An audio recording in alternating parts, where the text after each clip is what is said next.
अब वायरिंग का पार्ट 2 में अब वायरिंग सेटअप का वीडियो पार्ट 2 है, तो इसमें दिखाता हूँ। हमने आपको पहले बताया था कि ये 12 को हमने ट्रैवलिंग केबल डाल दिया था इसके अंदर, जिससे हमें अप डाउन चलाना था, और उसके बाद एक सेफ्टी लेनी थी और एक सॉकेट को सप्लाई देना था, क्योंकि हमें काम करना होगा यहाँ पे, मशीन चलाना होगा यहाँ पे।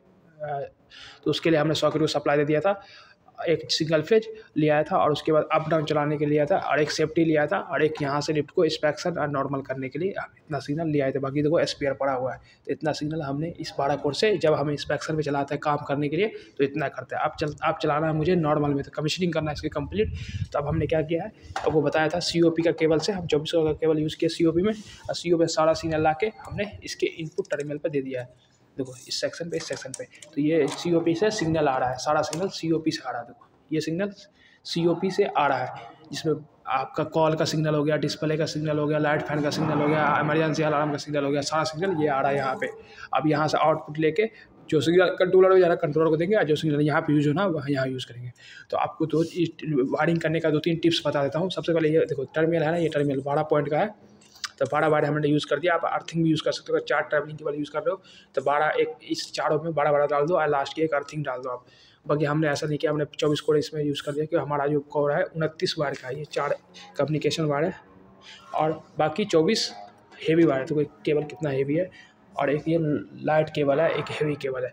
तो अब इसमें क्या है कि अब वायरिंग करने टाइम एक बात याद रखो कि वायरिंग हमेशा टाइट होना चाहिए, इंसुलेटर और कंडक्टर दोनों पकड़ना चाहिए। अगर नहीं पकड़ता ना तो फ्यूचर में क्या होगा, ये लिफ्ट बहुत ज़्यादा ब्रेक डाउन देगी। अगर हमारा वायरिंग में कोई भी दिक्कत इस टाइम हम करेंगे तो फ्यूचर में मेंटेन करना बहुत दिक्कत होगा हमें। तो इसीलिए हमेशा कभी भी किसी लिफ्ट की वायरिंग करो तो आप प्रॉपर वायरिंग करो, और टाइट कनेक्शन होना चाहिए, कनेक्शन फुल्ली टाइट होना चाहिए, जिसमें इसको भी ये जो स्क्रू है रबर को भी पकड़े और कंडक्टर को भी पकड़े, दोनों को पकड़े। और एक और पॉइंट है, कभी भी वायरिंग करो तो आपको नीचे पॉइंट से ही लेते जाना। अगर आपने नीचे लिया है यहाँ पे तो सारे पॉइंट पे नीचे ही लेना, जिससे आपकी वायरिंग अच्छी लगेगी देखने में। जैसा यहाँ पे 2 वायर डाल सकते हैं, एक नीचे एक ऊपर, तो आपने नीचे वाला पॉइंट्स पे वायरिंग दिया हुआ। बाकी टेक्नीशियन क्या करता है, सिर्फ ऊपर कहीं नीचे कहीं ऊपर, तो अच्छा नहीं लगता है। जब हम ड्रेसिंग करेंगे इसकी, जब ड्रेसिंग होगी ना प्रॉपर, जब इसकी प्रॉपर ड्रेसिंग होगी ना, पूरी वायर की ड्रेसिंग होगी ना, तो बहुत अच्छा लगेगा देखने में। तभी ड्रेसिंग नहीं है, वायरिंग की ड्रेसिंग भी करनी पड़ेगी, तो ड्रेसिंग करने के बाद बहुत अच्छा लगेगा। तो इसलिए आप कभी वायरिंग करो तो आपको कॉपर कंडक्टर और इंसुलेटर दोनों को ये पकड़े, इससे क्या होगा, मजबूत रहेगा। फ्यूचर में कोई भी तरह का लूज कनेक्शन की वजह से कोई भी फॉल्ट नहीं आएगा, लिफ्ट ज़्यादा स्टॉप नहीं होगी। ओके दोस्तों, तो ये था। और बाकी ये बटन से ये होता अप, ये होता डाउन, और ये कॉमन होता है। तो इसको दबाओ कुछ नहीं होगा, ये कॉमन होता है। इन फ्यूचर कोई किसी ने इस पर ये दब गया अपने आप तो लिफ्ट चल जाएगी, एक्सीडेंट हो जाएगा। तो इसलिए कॉमन दिया गया 2 बटन, 2 दबेगा तभी चलेगी और 2 दबेगा तभी चलेगी। तो इसीलिए हमेशा लिफ्ट में 3 बटन होता है, एक कॉमन, एक अप, एक डाउन। अगर सपोज ये दबा रह गया तो लिफ्ट चल जाएगी, तो इसीलिए हमें एक सेफ्टी के लिए एक्स्ट्रा बटन होता है। तो ये दोनों को दबाओ तभी चलेगी, दोनों को दबाओ तभी चलेगी। और एक स्टॉप होता है कि किस काम करे कोई दिक्कत आ गई तो स्टॉप दबा के आप रोक सकते हैं लिफ्ट को। और कार्टो पे आपको सिंगल फेज चाहिए किसी काम करने के लिए, उसके लिए। बाकी ब्लोअर देखो, ये फ़ैन लगा होता है, ये फ़ैन, और इसके अंदर लाइट, ये डोर ड्राई, इसको भी सिंगल फेज चाहिए। इसको देखो, इसके सप्लाई को भी सिंगल फेज चाहिए। तो इसके लिए हमें एक सिंगल फेज और भी लाना पड़ेगा। 2 सिंगल फेज आएगा, एक ऑटो फेज आएगा, एक नॉर्मल फेज आएगा। एक ऑटो फेज का मतलब ये होगा कि लाइट फैन को ऑटोमेटिक लिफ्ट वर्किंग काम ना करे तो उसके बाद ऑफ हो जाए, तो वो लाया पड़ेगा। तो अभी हमने इसका इनपुट वायरिंग कर दिया है COP का।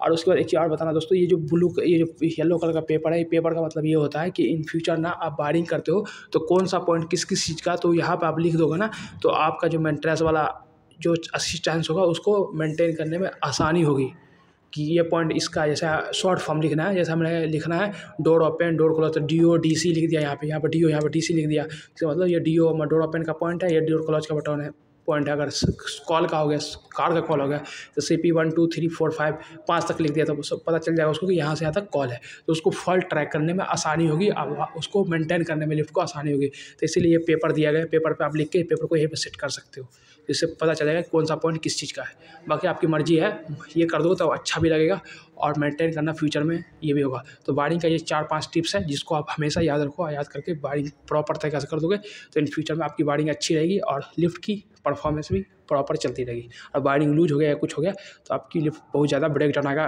और क्रिटिकल फॉल्ट में कन्वर्ट हो जाएगी, जिससे आपको फॉल्ट ढूंढने में बहुत दिक्कत होगा। ओके दोस्तों, तो चलो अब इनपुट की हमने वायरिंग कर दिया, अब आउटपुट की वायरिंग करता है फिर आपको दिखाता हूँ।